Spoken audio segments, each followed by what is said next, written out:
Hello guys and welcome back to another episode of our EAFC career mode with Sheffield United, returning today with episode 11, and it's season 2 time as we begin our second campaign with the Blades after surviving relegation last season. It's the start of a new campaign, so lots to crack on with today. Let's jump right into it. So I think the first thing to do before anything else is take a look at our budget for this season. How much are the board going to reward us with after surviving the Premier League last year? It's not great, to be honest.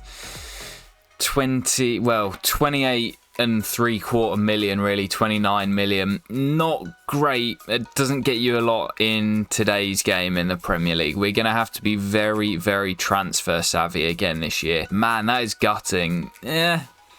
I don't really know what I was expecting. Maybe 35 to 40 million. We are a Premier League team in the 20s.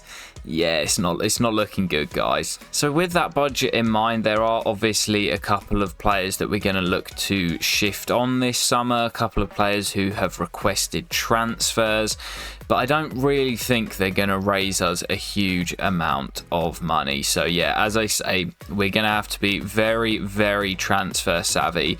The squad is pretty small. We've had a couple of youth players promoted, well, quite a few youth players promoted, and a couple of players returning from loans, but none of them really look good enough to make it this year. I need to sort out these reserves because it's all over the gaff. So the first thing I'm actually going to do with our very small budget is blow a whole load of it on a new youth scout. Now that we're into our second year in the Premier League, I think it's about time we got a 5-star judgment scout. I think what I'm going to do, because I like his name, Charlie Davis, I'm going to go for the Welshman with the 5-star judgment. So we've got 3 British scouts now. I think I'm going to send them all out right away. So I always like to keep one scout in the nation of the country that we're playing in, and as Archie Haig was in England last year, I think it seems fitting to send him out on another 9-month mission in his home country. I've heard a rumour as well, I don't know how true this is, if anyone can confirm for me, that if you send a scout out to their home nation, so obviously Archie is English, if we send him out to England, it actually adds a star onto what he's already got. So does that mean he'd become a 5-star scout? I'm not too sure, but we're going to send him out in England anyway. Obviously, you can specify the type and the position, but as we've done in the last couple of years, I think I'm just going to try and cast the biggest net possible and just tell him to find anyone that he can. As for Theo Vaughan, who obviously did some scouting missions a little bit closer to home in the United Kingdom last year, I think as we've now obviously established ourselves as a Premier League club for the second season in a row, I think we should stay in Northern Europe.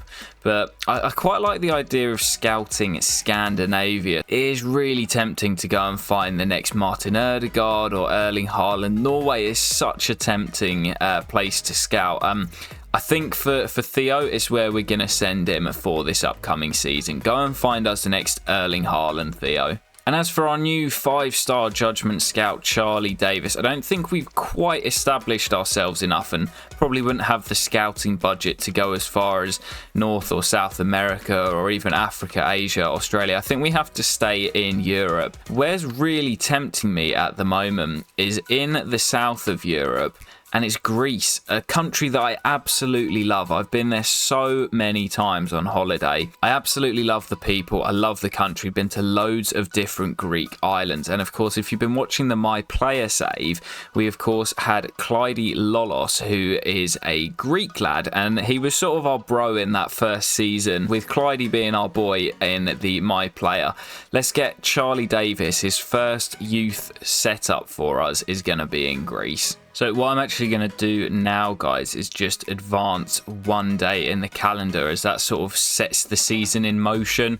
We should get loads of emails come through as we've got a lot of players heading out on loan. So there we go, we finally made it through to the first day. You can see loads of emails coming through. And actually, before we do that, let's just take a look who came up last year. I think it was it Southampton and Leeds who were first and second in the Championship. So who else came up? Leicester. So the 3 relegated teams coming straight back up to the Premier League in Season 2. So guys, this really made me chuckle. I'm just going through the emails and the player chats here, and Wes has come to me and said, I'm pretty surprised to hear you're looking to sell me. I've enjoyed my football, and if it was up to me, I wouldn't want to go. Sorry, Wes, a move away might be your best option. Yeah, it's not the club for you anymore, mate. Get out of there. So we got quite a few emails to go through here. Not fussed about McBurney. We can see a lot of players going out on loan. Pierce, Murray, Willis, young goalkeeper. We had Jordan Amisa, Andre Brooks. I think that's a permanent deal to Zwolle. Osula's gone on loan, and John Fleck as well, of course, I'm sure you'll remember, was heading to Antwerp. But before anything else, there are a few players that I want to tie it down to new deals. So Fotheringham's probably going to leave. I'm not sure on Ollie Norwood. He is the club captain at the moment. John Egan technically still holds the armband, but when he is out of the matchday squad, it's Norwood who takes it on the field. 33 years of age now, as I say, quite potentially his last season. I thought he might retire, but he's still going at 33. We may potentially give him an extension before the end of the season. Brewster's definitely going to get a deal. Egan's in the same boat as Norwood, and Baldock, I'm not sure either. I don't know about Baldock. As for Boys, Neil and Arblaster, I think they're all transfer listed. So yeah, we're probably just going to let all 3 of these guys leave in the summer. So Ryan Brewster's just signed a new deal with us. It's a 3-year extension on his current deal, and he's also had a wage increase from 11 to 23 grand a week. So of course, with that low budget in mind, we are going to have to be very savvy with our transfers, and I think looking at free agents is of course going to be a great way to bring in Lloyd Kelly. He'd be a great little player. He is already on the shortlist, but I didn't realise he'd been released from Bournemouth. So with it looking likely that Ollie McBurney is going to be leaving the club this summer, I think my first signing is going to be a striker to replace him. Got lots of names on the shortlist. Couple of names on the shortlist now playing in the Championship, so Adebayo and Josh Maja. But there's 2 names here, and I'm really tempted by both of them. And the first man is Shay Adams, who of course, if you don't know, used to play for Sheffield United. It was quite a few years ago now when they were playing in the Championship. 27 years of age, so he's still got a couple of years in him playing at his prime. He's got a little bit of pace about him. He's never really been a prolific Premier League goal scorer, but he definitely does know where the back of the net is. I'm really tempted by Jamie Vardy, but I think it's going to be Shay Adams. I think it makes sense. The former Blade, I'd love to bring him back. And with McBurney leaving, replacing him with another Scotsman, I really like the signing of Shay Adams. Let's bring him in. The chief exec, or our assistant manager, said it could be between 35 and 50,000 a week to bring him in. The recommended wage is 45. I think I'm going to go somewhere in the middle. He'd be one of our highest earners, but he is Premier League proven. Going to go in with a wage of 40 grand and see what Shay Adams says. He's happy with that, so he becomes our first signing of Season 2. Shay Adams, the former Blade, is returning to Bramall Lane. Yeah, I really like that, man. I really like that. Bringing him back to his former club. He looks good in those colours. And Shay Adams becomes our first signing of Season 2. So I think I'm just going to start simulating through, see if we get any bids, which we have. There's a transfer offer for John Egan. Oh, that's a tempting one, man. I might let him go, you know. He is club captain, but with his contract up at the end of the year, I think if Brentford want to take him, if we can strike up a decent deal, I think we might let the captain, John Egan, depart. And if they're happy to pay $2.5 million for the Republic of Ireland international, which they are, it looks as if the captain is going to be heading to Brentford. I think this next signing is just a bit of a no-brainer, really. He's only 74 overall, so he's around the same level as Greaves and Trusty. But Lloyd Kelly, experienced Premier League defender, been with Bournemouth for many, many years now, can play at left-back as well, where we're looking a little bit short at the moment. We can probably bring him in on around 30 to 35 grand a week. So yeah, Lloyd Kelly for me on a free is another absolute no-brainer. Let's get him in. I don't really see him being an important first team player, but the wage demands are actually pretty low there, which I can get on board with. But if you try and talk players down, they just never accept it. So yeah, he's going to be an important first team player. Whether he plays that much, I'm not too sure. But Lloyd Kelly joins Shay Adams, joining on a free transfer. And here at the Blades, we love our free signings. So we've had a couple of loan bids come in for some of our youth players, and I also quite like this as well. Leeds United coming in for Wes, newly promoted, looking for a new shot stopper. And I can see them going for Wes, as he's got quite a lot of experience despite being awful for us last year. Now, I actually had a comment. I'll see if I can find it. I can't remember who it was we sold. It was Jack Robinson who we sold to Leeds, and he said it was something along the lines of not selling players to Leeds because apparently the two clubs really don't like each other, which is something I didn't really know, but we're going to potentially do business with them again here. Every penny counts, but they're not going above 1.6. Do you know what, lads? You can have him for 1.6. We just want to get rid of Wes. We're sick of this, man. Get him out. So it's a sad day as we see club captain John Egan depart. I'm sure the Blades fans in the comments will let me know, but from what I can remember, it feels like John Egan has been at the club for just forever. I can't imagine him being anywhere else, but it is probably a step up for him to go and play for the Bees. Only had a year left on his contract, as I said earlier, so happy to get something for him. And I am tempted, although Norwood is going to take the armband, that man on the right-hand side of your screen, Anel, he's only got 2 years left on his deal, but I am really tempted to give him the armband, as I do see him as my long-term successor. So we've just accepted an offer of 950 grand for Harry Boyes from Kasimpasa, another player who just isn't good enough to make it in the Premier League. He's not going to bring in much money, but I just want to get him out of the club. Looks as if Harry Matthews could potentially be on his way to Turkey for 2 years, which would be a great loan move. Another bid here for one of our youngsters, Ian Walker, and a transfer offer for Oliver Arblaster as well, which will probably just be accepted straight off the bat. So bid here for Louis Marsh, another one of the young players who was on the transfer list. Just going to accept that and hope that we can get him off the books. But you may have seen it as well, a bid here from Bournemouth for Hayden Hackney. Now, I want to keep this series realistic in the way that if a big club that is bigger than ourselves come in for one of our players, if they've had a really good season, then I will negotiate and I won't block the path, because in real life you'll see it, if a Manchester City or a Liverpool or a Chelsea come in for one of your players, they're going to want to leave to that bigger club. But for me, for Hayden Hackney, had a brilliant year last year, but Bournemouth only finished, I think, just above us in the end. I wouldn't say it's that much of a step up for Hayden, so I'm actually going to turn that down. If it was one of the big boys coming in, maybe like a West Ham or an Aston Villa, then maybe I'd negotiate, but I don't really see Bournemouth as that big of a step up. I think he'd be happy staying with us. So it looks like we've had 1 or 2 deals going through here, and the first one is going to be Wes Foderingham leaving to join Leeds United. Get out of here, Wes.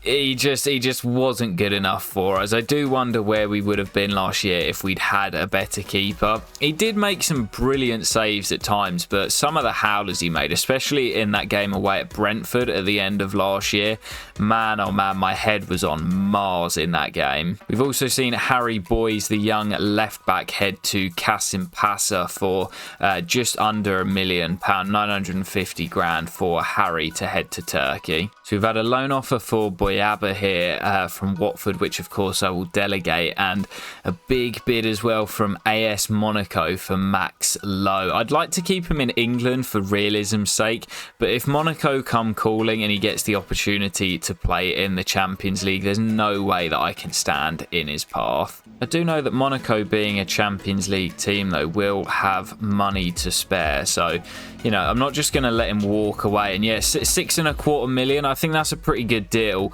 valued at what, 4.75, 4.6 mil. So yeah, 6.25, I think that's a pretty good deal considering he's handed in a transfer request.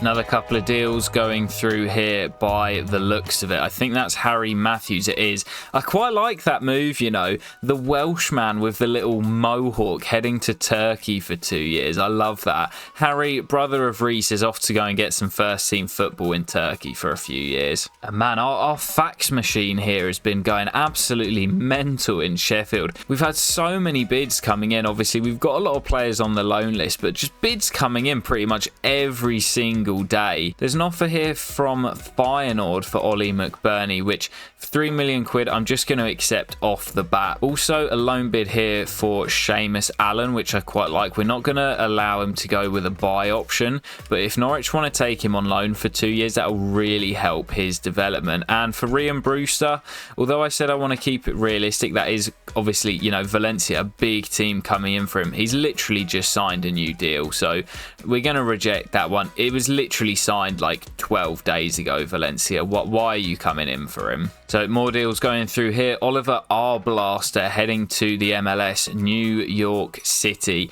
Pretty happy just to get him off the books. Was never going to make it, even as a squad player. Another couple of million into the budget. And Louis Marsh joining him by departing the club. I'm not actually sure where that is that he's heading to, but Louis Marsh, another one of those players that just wasn't going to make it. He's out the door as well, and I'm glad we're starting to shift some of these guys on. And again, even more deals going through, guys. This has been a crazy 2 weeks in Sheffield, and I think that is going to be Max Lowe departing the club. Wood's gone out on a 2-year loan to Cosenza, which I'm absolutely fine with. We'll get the young Welshman some first team football. But there it is, Max Lowe heading to Monaco. Pretty good fee for him, 6.25 million. As I mentioned earlier, he had handed in the transfer request. I would have kept Lowe if he wanted to stay. He definitely would have been my first choice left back this year, but wanted to leave to get first team football. And to be fair, it's a lovely city. Go and enjoy yourself in Monaco, Max. So with Max Lowe heading out to Monaco, I think it's time to replace him. Now,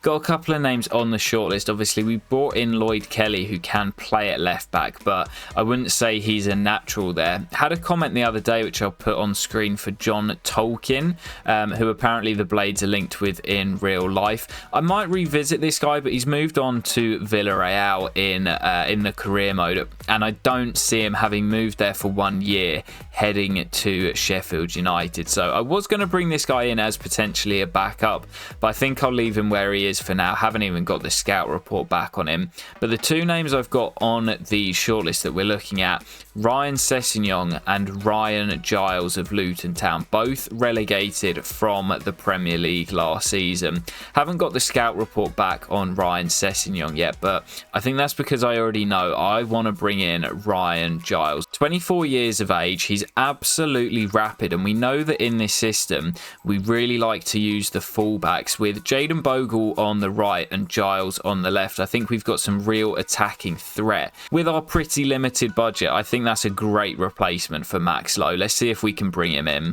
What I'm actually going to do to start off with is offer this young lad Harrison Neal in the deal. He is he's transfer listed at the moment. I doubt Luton are going to want him, and no, they don't, but they do want Tom Davis. I don't mind including Davis in the deal. If we go 5 mil plus Davis, that brings the overall fee to about 10 million quid. And Luton are happy with that. It's maybe not the most realistic of destinations for Tom Davis, but he obviously joined Sheffield United in real life, having just been promoted. So maybe he's seeing it as a step back. He can play in the Championship. And I think for both parties, that could be a really good deal. So Ryan Giles will sit down with his agent. I'll give him a 5-year deal. We will give him a little pay rise up to 30 grand a week, and we'll see if Ryan is happy to accept, which he is. So Ryan Giles is in, and it includes a swap deal for Tom Davis heading the other way to Luton. It wasn't really what I had planned. I knew I wanted to bring my man Ryan in, but it's a pretty decent deal, and he will slot straight into the first team. Ryan, welcome to the club. More deals going through here for a couple of our young youth players. Ian Walker, the Scotsman, heading out on a 2-year loan. So we've just agreed a deal with Coventry City for that young midfielder Harrison Neal. He looks as if he will be joining Tom Davis in taking a step down to the Championship. Oh, and that's a big one here. I'm sure you guys will remember me saying last year, in this system that we're playing, the Diamond, we never really had a natural number 10, and Lucas Sucic was the man that I wanted to bring in from RB Salzburg, and Leeds have jumped in ahead of us, put in a bid for the Croatian. So I don't have the full scout report back yet, but we know that Leeds' bid was 14.9 mil. So I'm going to go in a little bit with a lowball offer to Salzburg first off. They want Danny Ings. That's not going to happen, lads. We'll go in again at 13 mil, see if we can strike up a deal. Yeah, cheaper than Leeds, so 13 mil for Luca. Let's see. Obviously we're not going to know how much he's on and how much he wants, but let's see if we can agree the deal. He only had a year left on his contract as well, so this could be a brilliant bargain buy for the young Croatian. The agent hasn't actually given us any sort of indication. I don't know what he was on, so this is a really tough one. I think I'm going to go in. I don't want to overspend, but it's about what we've been paying the other players who have come in. I think I'm going to offer 35 and see what they say.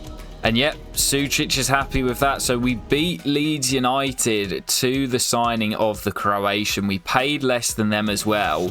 Lucas Sucic was the man I wanted, and he is going to come in to be our creative spark in that number 10. Really, really happy with that. I think this guy at just 21 years of age looks like he could be a really, really good buy for us in the long run. I'm going to get that attacking work rate up to high, but you can see the range of stats. He's very, very good on the ball. He's got some decent shooting stats with the high shot power and long shots, but it's the passing and dribbling that really does it for me. I think he's going to be a really nifty little player in behind our two strikers. The stamina's a little bit on the low side, so I hope to get that up as well, but I think he's got some real potential, this lad. Oh man, that deal for Sucic really dented the budget. You can see just 13 million left in the bank. The board really screwed us over this year with that really small budget. And there's still so many players and positions that I want to look to recruit. We've still not got a first team goalkeeper in. And I said I wanted to improve the depth and the quality, but if anything, the squad's got smaller. I don't know, man. This is going to be it's going to be a really, really tough season again for Sheffield United. The board really didn't help us with that tiny budget. So this is the last real big sale that I think we're likely to see this summer, unless we get any big bids for our players. But Ollie McBurney, the Scotsman, is off to Feyenoord. As I mentioned when the bid came in, the potential replacement for Santiago Jimenez, who I'm sure will have some suitors. But yeah, McBurney's gone. Didn't really get on with him last season. That does bring the budget up to around £17 million, but it's still not really enough for the number of players that I want to bring in. We might be looking at some more freebies, guys, because I am so short on funds at the moment. So another loan deal for one of our youngsters, Jilly Buyaba, out to Watford on a 2-year loan deal. Another left back at the club. We don't need him here. Let's get him some first team football. So confirmation here, I believe this is, yeah, Harrison Neal heading to Coventry City for 1.1 million. He was the last player that we had on the transfer list, so it's been a busy couple of weeks in Sheffield. We've shifted all of those transfer listed players out of the club, so that means we've not really got any more funds incoming. So we've got around 16 million to work with to bring in the rest of the players we want this summer. So another loan deal here, and it's a good one. Seamus Allen heading to Norwich. I really like that. He looks like probably our best youth player that we've got coming through at the moment, and I love that he's going to get some game time in the Championship with Norwich this season. Seamus, we wish you luck over the next 2 years. So guys, we've just made a very, very quick signing. It's veteran England goalkeeper Fraser Forster, released from Tottenham Hotspur, where he spent last last season. With Adam Davis the only goalkeeper at the club at the moment, we needed somebody to come in. He's not going to be our number one, but I think he's a good backup, which means Adam Davis becomes our third choice keeper. And for realism's sake, I like to have 3 keepers at the club. We're still going to look to make a statement signing in goal, as I don't think Fraser's good enough to be our number one this year, but a pretty decent backup. So another loan deal here, and I really like this one. Patrick Nicholson heading to Cittadella on a 2-year loan. Really desperate to get that man some first team football. I'm hoping he's going to grow pretty well over the next couple of years. So guys, I'm just sort of playing through some of the pre-season friendlies here just to get a bit of fitness on my players, but this is how the squad is currently looking. I'd say the quality and depth has definitely got better, but in terms of the squad numbers, we've got so many players out on loan. We've not got that much depth in terms of each position, so a couple of injuries could definitely screw us over. So I think, yeah, we're definitely going to need to look to bring in some more bodies, but I mentioned it earlier and I've been thinking about it for a little while now. I think I'm actually going to make the decision to change the captain to Anel. The big Bosnian was absolutely superb for us last year, absolutely my player of the season, and I think at 25 years of age he's still got room to grow. I absolutely love this man, and I think, as I mentioned earlier, with Norwood most likely dropping to the bench this year, Anel would have taken the armband in most of our games anyway, so let's just make him club captain, give him the armband and reward him for a brilliant season last time out. One more loan deal going through here, and again I really like this one. The young Scotsman Alistair Sim off to Real Oviedo for 2 years. I love that loan deal. I don't know why, I just love the fact that the Scotsman's heading out to Spain. Go and apply your trade in Oviedo for a few years, Alistair, and we'll see you when you get back. So guys, it's been a crazy episode already with all the transfer incomings and outgoings, but we've had our first scouting update here from England, Greece and Norway. So we're going to take a quick run through. Doesn't look like there's anyone here from England, and this season I am going to start being a little bit more selective on who I'm promoting. Tommy Skinner looks like he could be alright, but we're going to keep scouting him for now. Pretty short for a goalkeeper, but yeah, we're going to be a little bit more selective on who we're scouting. Wow, Erland Johansson looks like he could be pretty decent. Olsen is going to be turned away, same as Mikkelsen, Kjell.